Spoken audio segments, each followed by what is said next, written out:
It has only been a few weeks, however, I can see that we will need a major overhaul in our systems, our management structures, and even our curriculum to a large extent.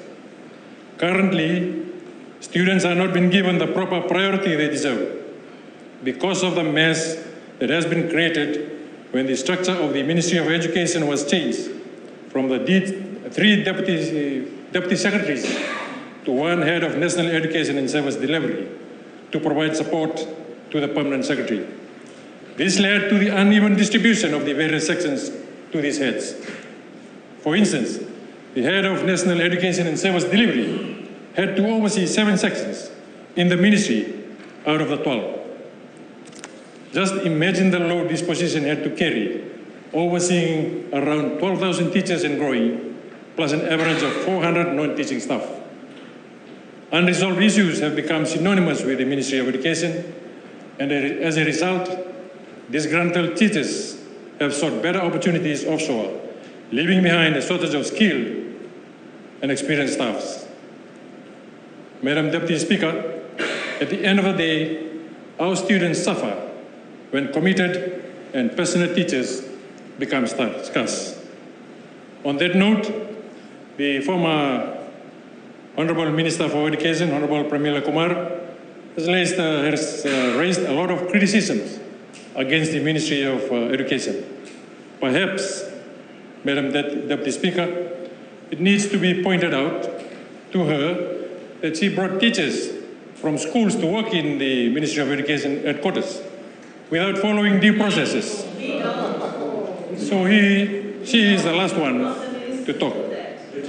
On that note, Honourable Member, Mr. Lever is also sending his regards.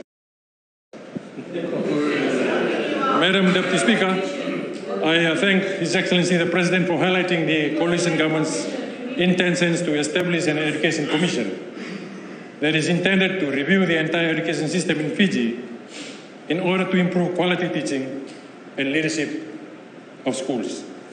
In similar fashion, the National Education Summit is being planned for the Ministry of Education and all its stakeholders, as His Excellency highlighted, to open up dialogue and harness proper planning and restructuring of the education sector. The challenge, Madam Deputy Speaker, is not to reflect on the wrongs of the past, but to focus on how things can be improved now and into the future. Madam Deputy Speaker, early childhood and primary education lay the foundation for the emotional, social, and cognitive development of our children. It is at these stages that services must reflect quality assurances. There is a total of 865 ECE centers and 736 primary schools around the country. And as such, there is teacher shortage at the primary school level. Right now, we have 335 secondary school teachers who are teaching in primary schools. And this should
anyone with longer years in a school must move to a new school to be in line with the Education Ministry policies. It is not only good for students, but for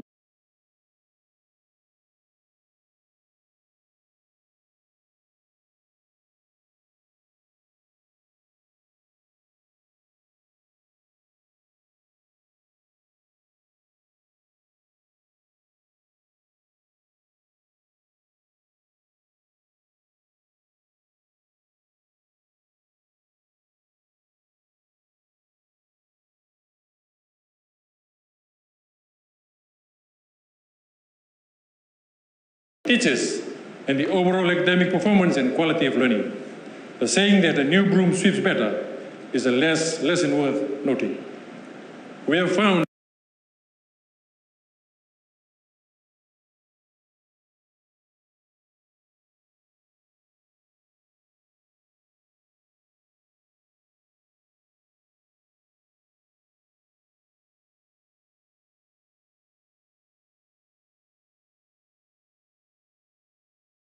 the subject areas that are in need of teachers. The limited human resources capacity has adversely affected the quality of education in our country. Further to this, the fundamental setback for vocational training offered in our secondary schools is that the certificates obtained by the students at the end of their training are not accredited with the Fiji Higher Education Commission. The institution of the Technical College in Fiji in 2015 was thought to be a solution, but rather it became a disastrous failure. These are lessons to be noted and not to be repeated.